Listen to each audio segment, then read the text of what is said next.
Okay, I think we have dealt with our technical difficulties, and we will be smart and not change the window. But thank you so much for joining. This is a back-to-back series of streams by me, where we are hosting some partner workshops. So first up is Figma. If you just came off of that, I hope you had a chance to run and get water, or take a quick break, or even register for this stream. If I can get the right link on my laptop. We are doing great. All right. So for those of you who are just joining, I think you've had time to deal with the ad break. I'm also lagging behind given our technical difficulties. So I wouldn't stress too much, mostly because these streams are meant to be watchable later. If you find that things are going too quickly, feel free to check out the recording after it's done. Play it back, play it 2 times speed, play it 2 times slow, however you'd like. And in the case of some of these workshops, such as the Figma workshop that just happened, you will get a chance to have multiple coaches go through this with you. Unfortunately, due to technical difficulties, the last few workshops have been very speedy. I'm hoping that this one will be much slower paced because we have dealt with the issue once and therefore we can deal with it, where you'll be able to see what you can do. Yeah, so the last one was quite quick because of our technical difficulties. That did delay us 15 minutes, so we did have to rush through things, but we are planning ahead this time. Everything is prepped and good to go. We're just... Our streaming software just isn't cooperating with us today. I think there was an update that's that's introduced some unpredictable bugs. So we really appreciate that you all have been patient with all of that going on. I know it's not exactly the easiest, particularly when you're here to learn. So again, thank you so much for being patient on that. Now, if you haven't had a chance, go right ahead and check into these workshops. I'll give you a few moments to do that. This QR code just links to mlh.io, so don't stress about opening that up. But if you are new to Global Hack Week, welcome. My name is Cecilia, and I'm a coach at Major League Hacking, and I use she, her pronouns, and I love reading. And wow, it has gotten exceptionally dark. Please hold while I turn on my office light.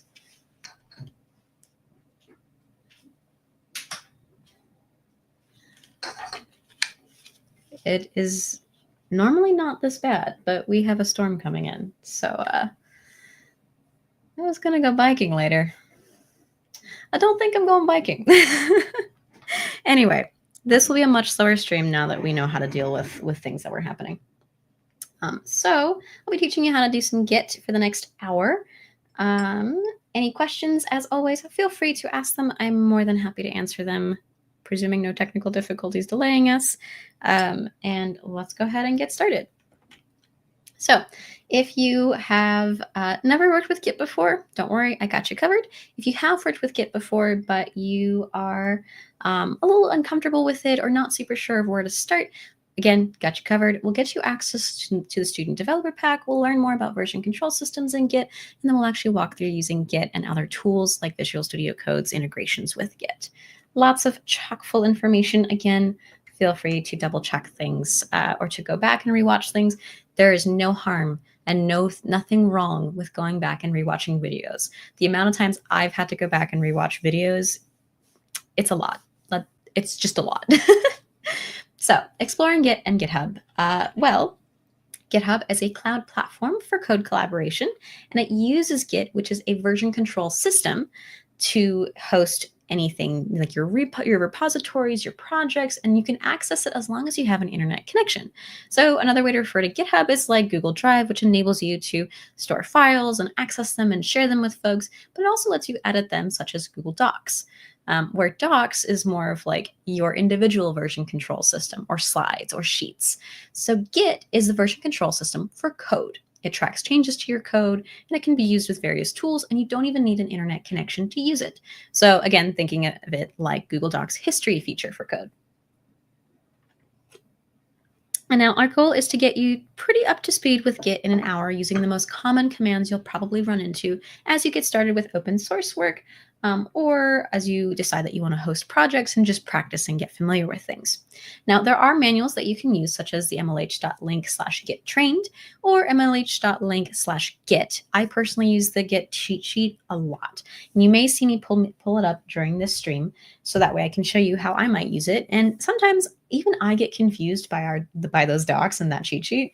So you may even realize, like, sometimes you need Google, sometimes you need Stack Overflow.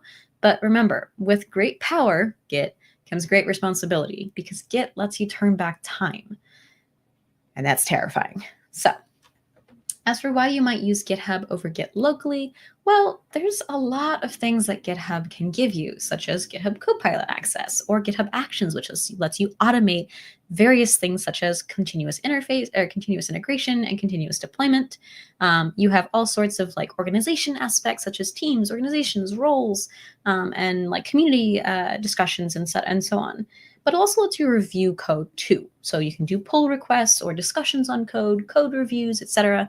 And you can also go meta and access the GitHub API, where you might purposely use code to figure out your commit history or do anything fun with it. And that's just a very, very lighthearted example.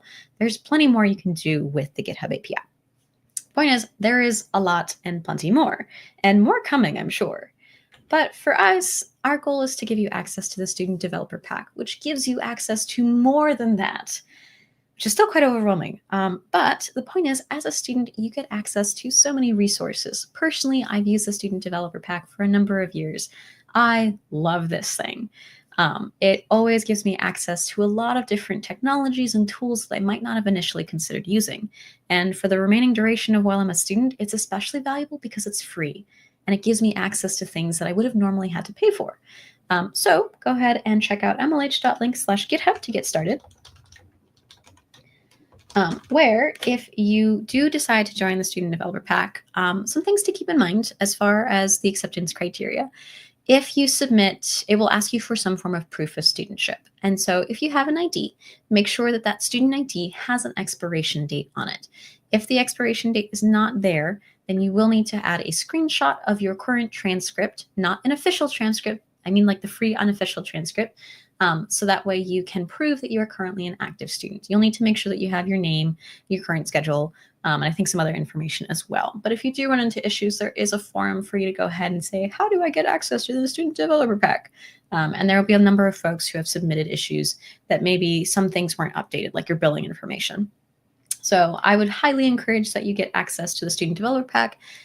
One of the things actually that I found out was that Git on the iPad is not free, which sucks. And so there is someone who made an app, and they actually have partnered with the Student Developer Pack. So I got it for free, which I was very happy because I spend a lot of my time on planes now. And I'm like, well, I want to commit my work, but I want to work on an iPad because those trays are too small for my laptop. And that was really cool. So something to consider, that there's things you might not have realized are just on the Student Developer Pack for free, and you don't have to cough up money. But it's more than just like, oh, you have free access and you don't spend money. There's also lots of training programs and course trials and whatnot. So you can actually figure out if there is a course website that you like to use and is very helpful for you without having to spend the money to try everything out and only to like, have an empty wallet and go, well, none of these really worked for me. You get to try those out for like a couple months at a time. Unfortunately, if you are not a student, the Student Developer Pack is not available to you, and I'm very sorry about that. This is meant to give students free resources, recognizing that they don't always have money to do so. I do agree that it is a little unfair, especially if folks are considering transitioning, particularly if they're in an employment job, etc. And yeah, it's a little rough.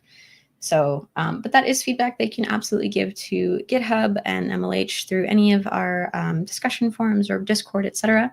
And they can give you perhaps a better answer, or even direct you to possible resources that you might be able to access for free that I just don't have on hand or in my mind right now. So I'm sorry for not being better prepared on that one. And as for if you need it this session, no, you do not need the Student Developer Pack this session, but we do encourage you to get it so that way you are able to, I think, collect on one of the challenges, or at least be able to participate in one of our later workshops, which is the Copilot workshop, which I believe Copilot is now free for a month trial. So if you decide that you like it and you want it later, Student Developer Pack application may take a bit, so I would encourage you to apply sooner than later. And I realized I left a banner up. 1 second. Let me change that. Cool. Okay, more content to go though. We haven't actually done it. So intro to version control. Why should I use version control systems like Git? Well, it lets you work simultaneously with people without their work breaking your project until you choose to add it to your project. So let's take that Google Doc example, where let's say you and your friend are editing a document at the same time. Let's say your friend is above you and you are editing on the bottom of the page. And as your friend is editing and adding content, you keep getting pushed down and you keep having to scroll down. And it's not very friendly in that regard. The difference is that you could work on your own local instances, not connected to the internet, of that document. Your friend could add their section, you could add your section, and then when you interact or put things together, which we'll talk about the terminology in a moment, then you don't have to deal with editing at the same time and being adjusted as you go. And so that's the beauty of version control, which is that you choose when to add things back in, which can also introduce its own issues, but that's for later. So version control enables people to work on a project simultaneously without breaking code. Because if we took that document example and put it as a code example, wow, compiling and testing that code would suck. Because let's say you have an incomplete function while your friend does have a complete function. And so now you have compiler errors or something else breaks because something is not properly connected because you're both editing the same file at the same time in the same instance. So in Git, everyone gets their own working copy or snapshot, and a repository is made up of many snapshots or of code changes, where each of those eventually becomes a commit. Again, we'll talk about it later. So as you continuously make changes, you'll be adding your revisions to a staging area. So think of this as a hierarchy where you have your personal instance on your laptop, on your desktop, on your iPad, wherever it is that you're doing code work that is local and not requiring the internet. You may need it to test because you're having API calls, whatever. Point is, you're working on code in a specific file on your computer of choice. Then you say, well, I finished working with this file and I'd like to start to consider how I'm going to bundle this up so that way my friend has access to all of the working code that they're going to need to be able to integrate my changes. And so you'll add it to your staging area where you'll say, hey, Git, I want you to flag these files and say, hey, these are going to be bundled up soon. Can you make sure that you are prepared to bundle them up? Hence add. Then you will bundle it up into a commit. And if you're familiar with games, this is like saving your file to a separate file, or you're saving your game file in like little stages. So you are bundling it up. You've created a commit. You will label it with a message. Now, again, using that game example, you might have a title of that save file that says specific area at time and date stamp this. And so your commit will consist of your message, your title, of what the area you were in perhaps, and when you did that, and whatever else information you might need to add. Some things are automatic, such as the date timestamp. The message itself is not automatic. I would not recommend that. So you've committed it, and so you've bundled it up and you said, okay, I am ready to send this. But until you actually send it using a push command, no one else will have access to it. So if you choose to develop locally, where let's say you're working on a feature and you're on a plane, and so you keep making commits in different stages, showing your timeline, because that's what commits are, or your your revisions. Then when you're ready and you have internet access, you would push it to your remote repository. Now, some people do left to right. I do top to bottom as a way of visualizing how Git works, where when I'm working locally, I am down on the ground, let's say. And as I make my commits, I'm bubbling them up to my remote repository or cloud. Remember, GitHub is our cloud version of accessing everything. And then I will go ahead and say, hey, friends who are working with me, I've made some commits to our remote repository. Make sure that you pull them down to your local instance. So when you fetch changes, which is where you're saying, hey, remote repository, do you have anything for me? It's kind of like checking the mail, where you're saying, hey, go fetch the mail. But before you actually do anything with it, you don't have to open. So you can go get mail from the mailbox or like pick up a package, right? And so what you can do is you can hold them, but not actually open them. Because if you open them, you'll find out all those bills that you've been ignoring. Or you might find that letter from grandma that you're like, ooh, she sent this a month ago. I need to reply. But I don't want to reply yet if I don't know what's in it. And so there's ways that you can stage things in such a way that, let's say, you're like, I can't reply to this message to my grandma until I reply to her previous message. And so that's a conflict that you would have that prevents you from moving forward. But let's go put this back in code. So when you fetch your changes or fetch changes from another person, let's say you worked on a feature, your friend worked on a feature, and you have some things that impact the same file and the same section that your friend does. when you pull the changes down, so your friend pushed it up to the remote repository, you are pulling it down to your local repository, and you're like, hold up, let me fetch it first because I know I'm going to have merge conflicts because we both touch the same line of code and Git might be confused because it needs a human to step in and fix it. And so when you pull it down, you're like, let's fetch it. But before we actually do anything with it, let's start to figure out what we need to do to make things mesh nicely and play nicely. And that's when you put them into your working directory or your local instance down on your preferred computer. And that is what a Git pull is. A Git pull is consistent of both a merge and a fetch, where the first thing that happens is a fetch. The second thing that happens is a merge. And the merge usually happens automatically if, let's say, you and your friend are working on completely separate files and you never interact with each other with regards to the lines of codes that you're editing. And so that's typically a very complex version of how you might interact with it. So let's simplify it really quick. You're working on your laptop or your desktop or your preferred computer. You've made your changes. You're going to bundle them up in a commit, and then you're going to push up to your remote repository. Your friend will pull down your changes into their local repository.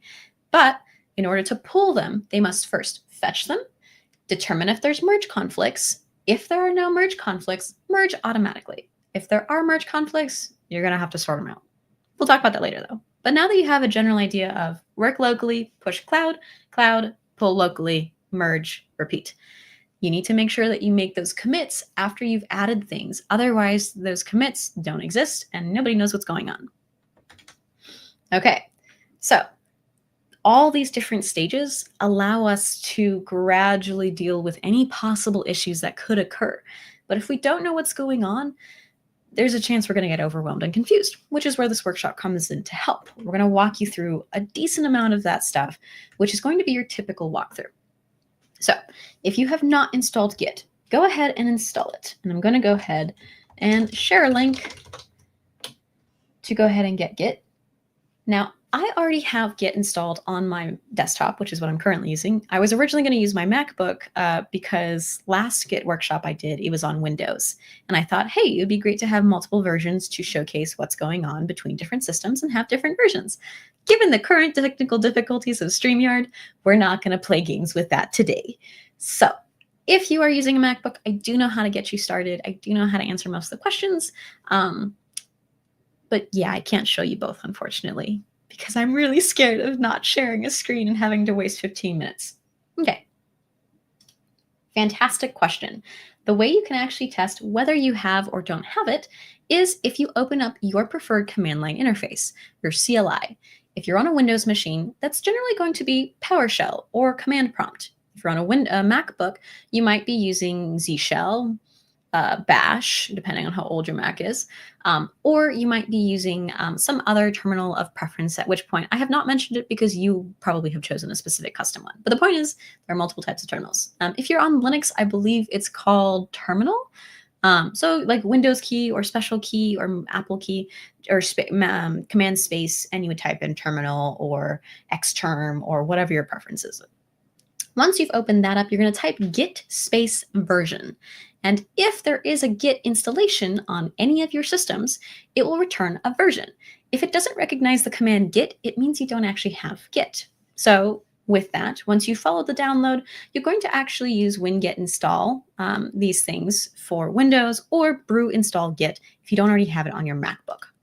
I'm going to give folks a little bit of time to do that because there might be issues. So feel free to drop those questions in chat when you run into issues. And then for those who might be moving on, there's a way to test whether you've actually properly installed Git and then authenticated it. And so you're going to run git clone, which is a form of copy, this specific link that I'm going to paste into the chat. So that way, if you're ahead, you can go ahead and do that before I jump back into the previous slide in case you're a little bit behind. No worries.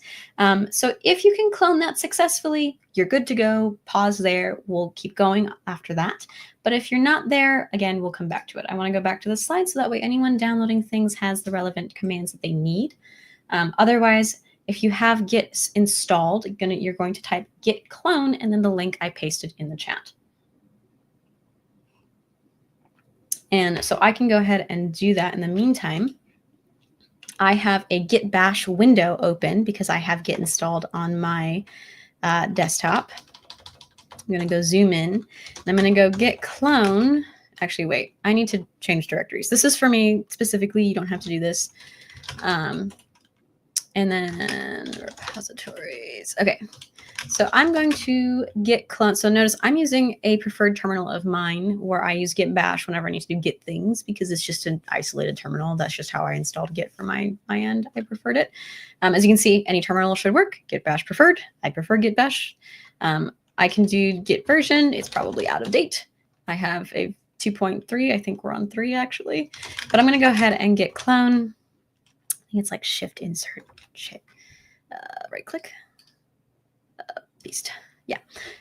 So I'm going to go ahead and git clone. It's telling me HTTPS is not supported. What do you mean it's not supported? That's one second.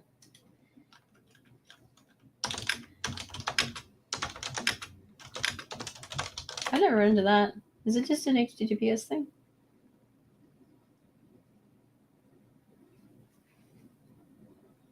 There's a bad character in the URL. Okay. I just need to fix some things. So sometimes if I paste, it's just broken. We'll see if it works this time. It probably will actually get, yeah, there we go. Okay. I had a bad paste. Cool. All right. So as you can see, it successfully cloned this repository. We don't have to open it. This is just, again, just to test that you have authenticated. So Git bash is, in fact, yes, that is a great answer. It is a CLI for Git specifically. It just ensures that Git is working. If there's any possible issues, perhaps in PowerShell or terminal, that it bypasses any of those weird pathing issues that you may not have set up if that's an issue. Yes, you can also create a VS Code terminal, create a directory, and then use Git there, presuming you've done all the setups to ensure your environment variables are correct and everything is connected. If you do have issues, that is for a whole other workshop.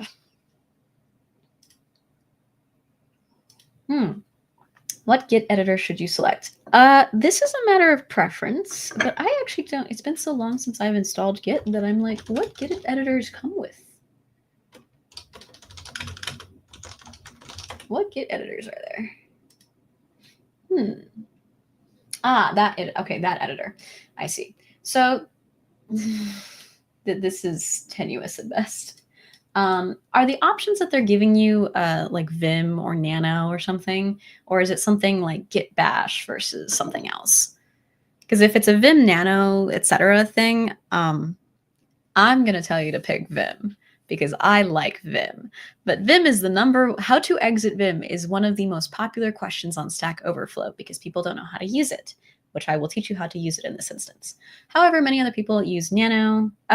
Sublime is also an option. I've never actually used Sublime. I would pick between Vim and Nano. Vim is if you're willing to learn Vim. Nano is the other most popular one, but I actually don't know how to exit Nano, so I can't help you in this workshop. Excellent. You get a gold star. The way to exit Vim is exclamation point. It's actually exclamation point Q. Where if you want to force exit out of something without saving, you can do that. Write quit is WQ, where you just want to make sure that you write whatever it is or save whatever it is and then quit. But this is only if you choose to use Git in the terminal, which I choose to use it, therefore. But at the end of the day, it's your choice. You can change it later if you decide you wish to change it. That's a configuration change through the terminal. So I wouldn't stress too much of if you pick one and hate it, then you can switch to something else. It's very easy to. One of us.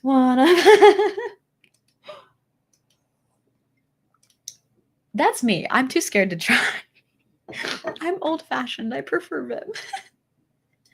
Okay, yeah, it seems like it's Control X for folks who want to get out of Nano. I will have to remember that because I would be the one searching how to exit Nano. Anyway, let's get going. So if you installed Git, you've gone ahead and probably run git clone on that URL that was given. And our goal is, again, just to make sure your GitHub is authenticated and you can delete the repo after. And this is just going through your folders and hitting delete. So if you were not able to authenticate, or by that I mean you were not able to clone the repository because it said you needed to log in, there is the GitHub CLI. There's also Git Desktop. and a couple other GitHub desktop, and a couple other things for you to authenticate on GitHub. Now, if you do not have a GitHub account, that's where you would go ahead and install GitHub, so that way you can follow along with the instructions. So again, I cannot actually show you that because I'm already logged in and good to go. At this point, I don't have to sign in ever, which is very nice. But what you would do is win-get install the GitHub CLI or brew install GitHub if you're on a Mac, and then you would run ghauth login in that, I believe, git bash if you're on Windows. Alrighty. So I'm giving folks a minute or two on that one as well, knowing that people need to take some time. But again, if you want to jump ahead, we're going to go ahead and make a local Git repository or repo. So if you are good to go, you are authenticated, you do have a GitHub account, everything's set, you can go ahead through your preferred terminal or command line interface and type mkdir, make directory, and then my first repo or like GHW workshop or whatever you want to name the repository or the folder, because that's what a repository is. It's a folder. It just has Git stuff in it. You're going to navigate to it by using cd or change directory, and then you're going to type git init and git initialize. And I'll show you how to do that in just a moment. I just want to make sure folks can follow along. So if you haven't had a chance to authenticate, go right ahead and do that. I'm going to give it like 1 more minute. And then we will keep going. Yeah, I'm definitely not biking today. I really thought it would just be morning rain, but it's not. I guess that's fine. I mean, I have a run to do too. It's a little dangerous out there. Alrighty, I think I've given it about a minute. Let's keep going. So let me go ahead and show folks what we're going to do. So remember, I cloned in. We don't actually need this really quick. And yep, totally fine to stick to the defaults. No worries. So I'm going to make dir my first repo. It might actually have a conflict. Hey, it didn't. Because I did this workshop last month, and I don't know if I cleaned up my environment. So I'm going to go ahead and change directory. Now I tabbed to autocomplete because I only have one my first repo folder. I'm currently now in that folder where it says where the directory is, my whole path. And now I'm going to type git init. Again, git initialize. So I should have actually done something really quick. Hang on. Remove -r.git. This. Okay, so let's pretend I just walked into this repository. I walked into this folder. If I were to do a list ls-al, show everything with every type of whatever, then it will not show me a Git folder. And that's what these slashes are on the end, which is just to go back up folders. But the point is, there's only these two things, which means there's nothing in this folder. It's completely empty. So as of this moment, this folder is not a repository. It's just a folder. The moment I say git init, where now it says initialized empty git repository in my thing, now let's keep extending this a little bit. It's now showing me this main in blue in my git bash. And that means that it is now a Git repository, a local one, because it's on my working computer, not in the cloud. This does not exist anywhere except in this folder on my computer right this second. So if I were to list things again, now we see this additional folder. Just don't go in the folder, don't touch it, don't do anything, unless you were trying to remove the fact that it's a repository, in which case delete the .git repo or .git folder. Otherwise, it is now a repository that is local. So there are many ways for you to create a file. So you can go through Visual Studio Code and then create a new file in that folder, or through command line, you can create different files by piping what you are typing. So echo my first repository, and then pipe, which is not actually normally it's pipe with a like bar, which is what the pipe actually means. But if you use a caret or a greater than sign, you're saying send this content to wherever I'm sending it to, which is sending it to a readme.md. So in my case, I actually normally do touch, where I touch a new file by saying create a new file, but don't add content in it. Just create something new for me. So there's multiple ways to interact with this. Now, because I said I would teach you all of them, I'm going to teach you how to enter the file and then make an edit. So I'm going to say vim readme.md. Now it shows me an empty file. I'm going to say I, which is insert. As you can see, the bottom of my terminal changed. And I'm going to say pound or hashtag or number sign my first repository. And I'm going to hit escape. And now that insert goes away. I will type colon, which that was something missing in somebody's chat message there. And I'm going to type WQ, which I just hit escape. My bad. I typoed. And then exclamation point. And now I will exit. And if I were to print out that file by using a cat, it will show me what I just typed. And so this is a great way to preview, like, did I save correctly? Did I quit correctly? Did I do all this stuff? Yeah. All right. Very quickly, though, can I go back to the previous slide? 1 second. Yes, I can absolutely do that. So if you are using a terminal, you would type make directory, mkdir, whatever your repository name will be. Then you're going to change to that directory by typing cd, that repository, and then initializing the repository with git by typing git init. If you are not comfortable with this in making folders, what you can do is go make a new folder in your preferred folder like structure, and then you can try and open a terminal window from there. I don't remember how to do that through a user interface. I normally just navigate through my terminal. So you can navigate to a folder by saying cd and then the pathway to that. If you're using a Mac, you're going to use forward slashes. If you're using Windows, you're going to use backward slashes. If you have spaces anywhere in your file path, you're going to have to enclose the whole thing with quotation marks. Okay. So we've made a file. I'm going to jump ahead really quick, where let's go ahead and use something called git status. We'll talk a little bit about it, but I'm thinking while we go through it, we'll talk about it. So right now it says on branch main, which matches what we're seeing here. Very nice, very friendly.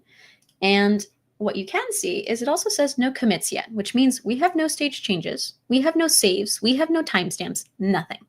What we can do is start to stage things by using git add and then the file that we prefer to add. Now, some people will say git add star. No.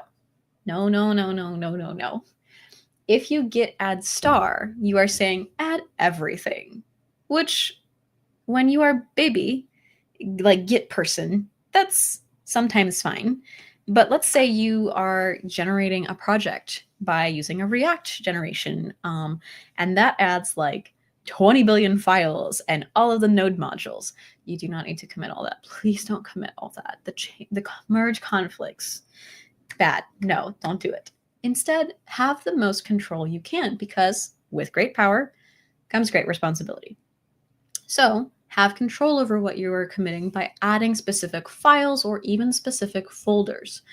And we'll talk later about this, a git ignore.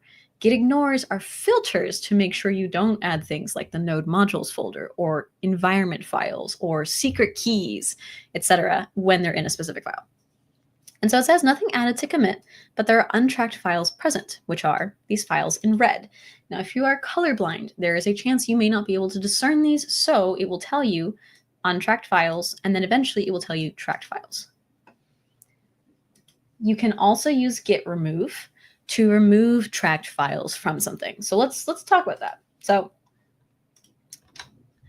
let's go ahead and commit stuff. So this is showing in Visual Studio Code, if you prefer to use UI, how you would stage a change, where you would go through the source control tag and set change with the plus symbol. And then if you're doing command line, which is what we're going to do, we would do a git add readme. So I'm going to go ahead and git add readme.md. Notice I'm doing the file. Because I'm on a Windows computer, it is going to tell me your line finishes will be replaced next time Git touches it. That's fine. It's not a big deal. I do not mind. It's just a Windows versus Mac versus Linux about line, like new line spaces. It's fine. So let's do git status again. And now it's going to show me new file in green as changes to be committed. But we also have git remove cached, which is what this low-key epic did suggest. Or maybe I'm like, oh, I added a file I don't want to add, or I don't want to add the node modules. Let's go git remove. And so you can do git remove --cached. And we're going to remove readme.md just to showcase what it's like. And I have to run git status on purpose to show it is no longer tracked. So if you accidentally add something and you're like, spam of add, you can remove it. Notice the file will not change. If you just type rm file, that file will be deleted. That is totally different. Don't do it. Yes, you can create the file before or after your git init, and it will still recognize that it is a file that doesn't exist. So it doesn't matter the order, it does matter by the time it comes to the commit. You cannot run a commit before you have initialized a Git repository. Okay, so git add readme. I can tab to autocomplete. We're going to go ahead and add it. And the next thing that we're going to do is we're going to do git commit, and we're going to tag it. We're going to give it a message so that way we know what's going to happen. Good commit messages are short, succinct, and clear. So that way future you knows what you did. And it's not just, I did a thing. Like, great, what was that? What did you do? And so you will sometimes see in hackathons messages like, it'll work this time. Okay, not this time. Okay, no, actually this time. And that's okay. But when you come to the real world and industry and the workforce, you need to have descriptive commits that really indicate what happened. It might be updated UI to be more accessible on the About page. That is a clear commit message, a bit long. So you might say made About page more accessible by adding ARIA labels. And that way, somebody who's going through things or future you is like, I need that commit because I made a bug there. And I know I added that bug because we don't need to add ARIA labels to specific things. So very important to have descriptive commit messages. But when you're doing an initial commit like this, you just need to git commit-m, your message. Remember to close things. This is a very common first commit message. Initial commit, first push, etc. Make sure you close the quotations or else you introduce a random new line. And as you can see, it says one file changed and one insertion. And this is line-based insertion. You can see that it also has this thing called a hash. This is a short form hash, but it's actually a very long thing. And then you have initial commit. All right, so if you're in Visual Studio Code, you would do something similar where you would simply add the changes that you prefer to add, which is this file. You would add the message. So again, it should be succinct, and then you would hit commit. Now this dropdown will give you different options depending on the type of commit you'd like to make, which might depend on what you're doing at the time. I'll leave that for you to discover. I know I went over it last time I gave this presentation, so you're more than welcome to see the previous recording. Okay, so notice we did not push anything. If we did a git status, it says on branch main, nothing to commit. Working tree clean. That is a lie, partially. It's a half truth. So specifically, we have committed something, which means we bundled it up and saved it and said, waiting for you to push it. We haven't actually pushed it yet, though. So nobody knows, if anybody was to collaborate on this, that we have actually done something. It's all just, it's floating in limbo. It's waiting. Okay, so next we're going to go to github.com and we're going to click on the new button on the sidebar so that way we can create a new repository. We are going to keep the repo public. You can delete it later. And we're not selecting any of the following because if you do so, you'll mess up some extra stuff that is helpful for your setup because we started in a local repository. And so I'm going to go ahead and go here, create new repository. And so I'm not doing a template. I am the owner. My first repository. As you can see, it is available. Repository names are based on what repositories the individual user or the owner has in their history of repositories. So let's say you make your own My First Repository. You can't make a second one, but I can make one and the other people can make one and somebody else can make one and so on, as long as they don't have a My First Repository already in their stuff. Okay. What are some best practices for writing commit messages? Oh boy. Short answer, keep it short, keep it sweet. That's called KISS, keep it short and simple, or keep it short and sweet. But make sure that future you 6 months down the road is like, I touched that file by doing this. Give yourself good reminders, not abstract things like changed file. What file? What did you change? What did you do? So I would start by writing a sentence of what you did. And then I would work on shortening that sentence while still maintaining the same impact. Let's say I edited file ABCDEFG and that was to create feature ABC or feature 123. So I might say feature 123, which you might already know what that feature is because it's pretty big. Or if it's like, oh, updated the UI to be more accessible, I would need more descriptive stuff of like updated about me using ARIA labels. That still means it's accessible, but now I know it was ARIA labels that I updated and it was on the about page. Or maybe I said updated overall website with ARIA labels. Maybe it's like it's a broad standing thing, whatever. I would try writing the sentence out and then whittle it down into where it's salient. I do see a lot of folks asking about these slides. That is a great question that I don't have an answer to. Mostly because I don't own these slides. MLH does. And there are changes that are always going to happen, but we are giving this workshop regularly to my understanding. So I would say keep checking out past recordings, give us those views, because that would be how you access the slides, because you will be able to see every slide that we've done because we're of course sharing the screen. So it's not something that you'll be able to probably own for now, but if you do have issue with that or you have further questions, definitely open a ticket in the Discord so that way we can better answer your question or give you additional resources. Again, you can always go back in time and go look at those YouTube recordings so that way you can access what we've gone over. And every coach is different, so they'll teach you something different as well. Again, we're not initializing the README, we're not initializing the Git ignore, we're not initializing a license. I have talked about these in past recordings on Git, whether it's this specific slideshow or a different one. So your mileage may vary. Go ahead and hit create repository. And this is why we're doing no additions to anything, is this lovely quick setup. We're going to use it. So we don't need to worry about code spaces or collaborators yet. I don't think we'll actually have time for it. But you can go ahead and create a new repository from your command line, which is what we did. We did these pieces. We echoed, we initialized. So again, this order doesn't matter. This order does. This needs to come after a git init. If you say git add readme in a folder, not a repository, a folder, it will say, this isn't a Git repository. You can't do that. And so it won't actually do it. So make sure you initialize first. Anyway, we've committed, but we haven't done branch m main. We haven't done this remote add origin, and we haven't pushed. So your assumption probably was, oh, well, we can just push it, right? Not when you're creating a new repository. After you've created a repository and connected things, go ahead and push, no issue.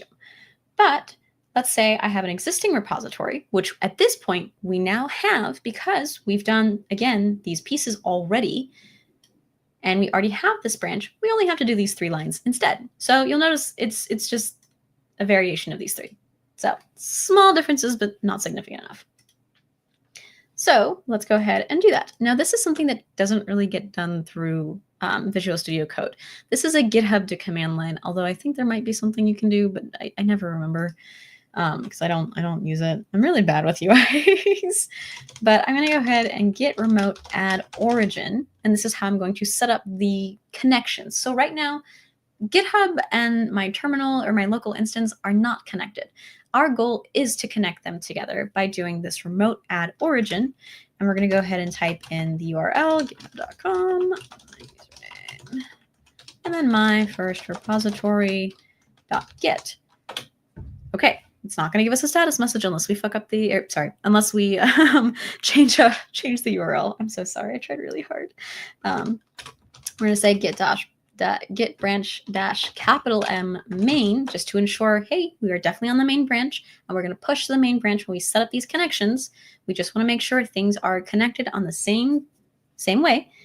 And then we're going to say git push dash u. This is the only time you write this. Whenever you create a new branch or a new repository, you will type git push dash u origin. And if it's a new branch, you would type the branch name, not main. But in this case, it's a new repository, so we type main. So it's going to think for a little minute. And as you can see, it's counting the objects, it's writing them, voila, there are 3 objects. It created the new branch online to have main, and it says, hey, main connects to main, and it now tracks online. So if we refresh, we now have my first repository. So now we have set up our first repo, and we're good to start adding more stuff if we wanted to. Okay, so you can also copy the repository name if you'd like. You can also do git remote add origin, as I showed you. And so the way to do this on Visual Studio Code is that you would click main, select origin/main, and these are this is on the bottom right or the bottom left, I believe. And then you would click create new branch, and then you would connect it In this case, they're using master. Master is no longer the accepted use for a main branch or for the central thing that you're doing. I think it's raining. Oh my. And then again on Visual Studio Code, you would click Sync Changes. This is the equivalent of doing your Git push. Again, if you're having an authentication error, go all the way back to that instance where we cloned and checked, could you actually clone something? I'm really hoping my internet won't cut up because of the rain. Okay, so we have about 10 minutes left. I want to really quickly go over what branching is, because this is how you have a little bit of a safer commit history when you're working with multiple people or you're working with yourself on multiple devices.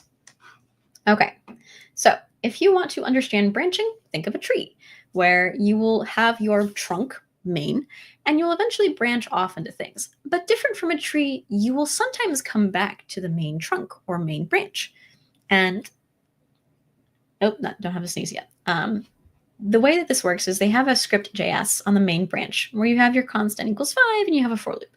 But let's say you want to make a change to where you need to add a pound symbol, but you don't want it to affect the main branch because there's other people working from it. So you want to basically take your code aside, do a little bit of experimentation and changes, and then once you've proved like, hey, this is great, this works, I'm so happy with it, you've made your little step changes of commits, then you want to come back to main and say, hey, here's the pretty version. This is what is going on with branching. Where after a code review, where in this instance you're reviewing what's changed, you can say, yes, we absolutely accept this back into the main branch. And so that's how you might go through a more process or more like structured process to ensure that things are entering the main branch in a clean and functional way. So this is some advice for hackathon projects. I always recommend that people learn about branching so that way when they have their functioning project, anytime they're working on their own and their little feature, it's always a working project on main. So all you have to do is check out the main branch and say, here's our demonstration, because it always works. The moment you push broken code to main, now you have to undo that and rewrite history and do a whole bunch of other stuff. So I recommend branching if you feel you are ready to tackle branching in Git. Sometimes brand new folks are not ready, and that's okay. But it is a way to start to control the narrative on basically having functioning code. So always push functioning code. Okay, so let's keep going. So we don't have time, unfortunately, to do this collaborative activity, but let's say you and a friend are wanting to practice Git stuff later. So let's say you followed along with this tutorial and you've made your first repository, find a friend, and go ahead and give each other access to your repositories.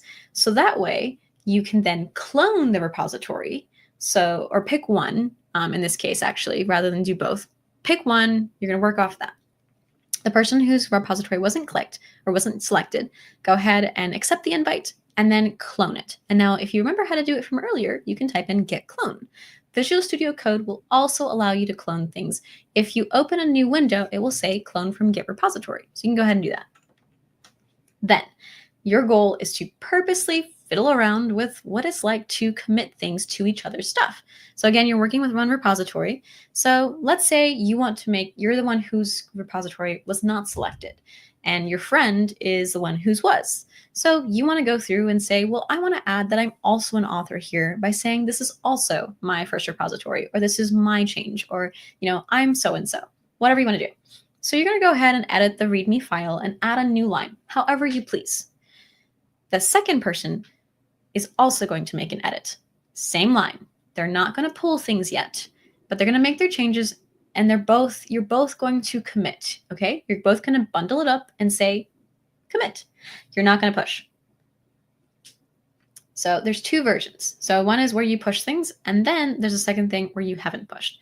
And the goal here is to introduce a merge conflict because you've affected the same file on the same lines, which even looking at it is going to be something that you can realize, hey, we're going to have a conflict. So how do we deal with that? And that's what these next few slides go through.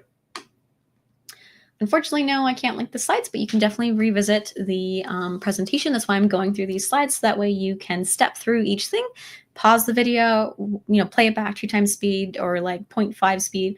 So that way you can walk through it on your own. Okay, so merge conflicts are things where Git can't do it itself.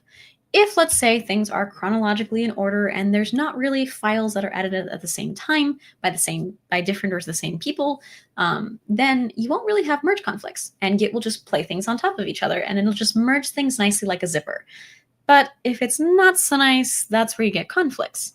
So usually it's going to be things that happen on the same lines of a file, and it's not so fun. So for example, let's say Jay has a fruit list, and then there are some changes that go on where Jay changes his fruit list on the main branch and Lisa changes her fruit list on a different branch.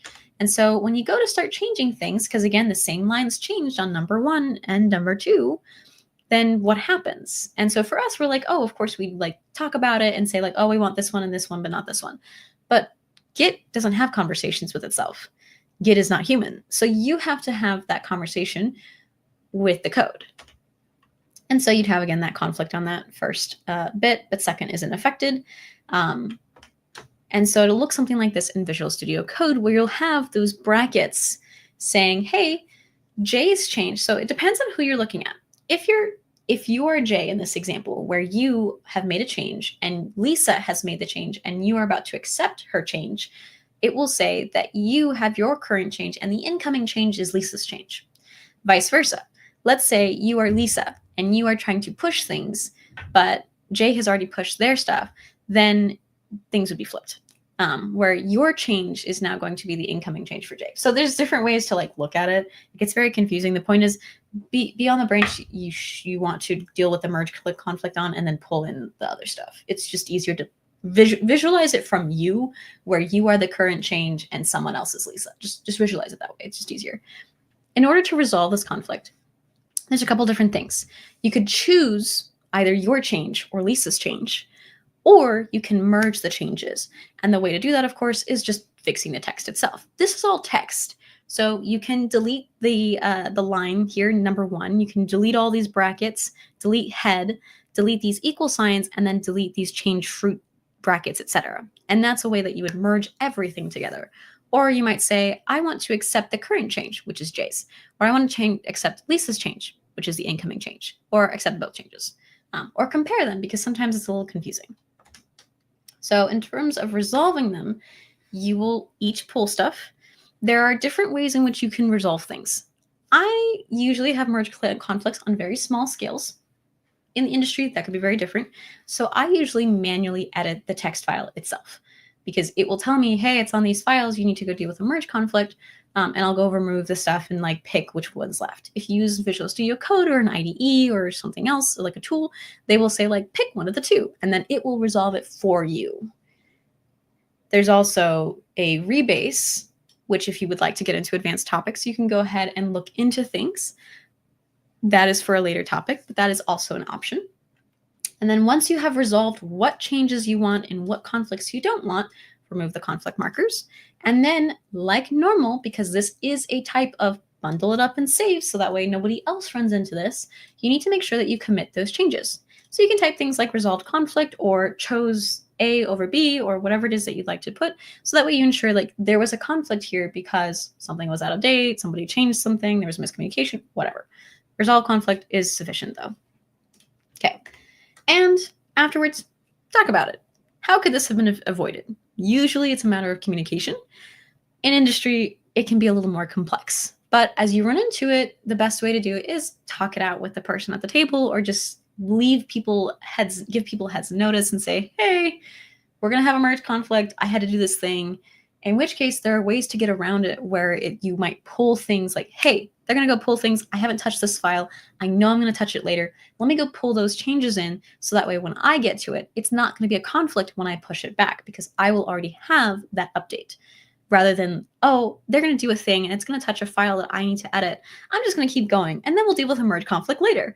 Depending on your confidence, that may be your choice, but I would not do that, just because merge conflicts sometimes are a little bit stress-inducing, because you risk rewriting history, because that's what you're doing. And if you make a mistake, then you have to learn how to reverse history. And reversing history is so hard. Intimidating, but worth checking out and experimenting on your own. So I want to say thank you so much for attending. I hope that was a lot slower paced than the last few workshops. I know we've had a lot of technical difficulties, so give our MLHers today a lot of patience as we sort out this StreamYard stuff. Make sure that you fill out the MLH Global Hack Week feedback, which is at that QR code. I don't quite have it up right now. I think it's like mlh.link/ I think it's this one. So go ahead and fill out feedback for our workshop. Make sure that you let us know where we can improve. I know we haven't really had time for this collaborative piece for a while, but that is something you can try on your own by watching a recording and hitting pause, finding a friend, and trying it out. So thanks so much. What headphones am I using? I am using the Philips Fidelio X2HR. I love these because they're open ear, so I can still hear things if things are going on, which is why I could hear the brief rain that we had. I'm on the West Coast, so it's not very wet here usually. But right, so you do get credit for attending if you did remember to register and check in. I know that we have another great workshop coming up. I'll go ahead and pull that up really quick because I don't know who's coming up. I don't have the schedule up. Whoops. There's someone coming. Who's next? Next up is another Snowflake workshop, and they will be introducing the Snowsite UI and Snowflake notebooks. So check that out right after this. In fact, they should be on right now. But thanks again, and enjoy the next workshop. It is a busy day, so make sure to remember to take breaks and watch the recording if you need to. Have a good one, and see y'all soon.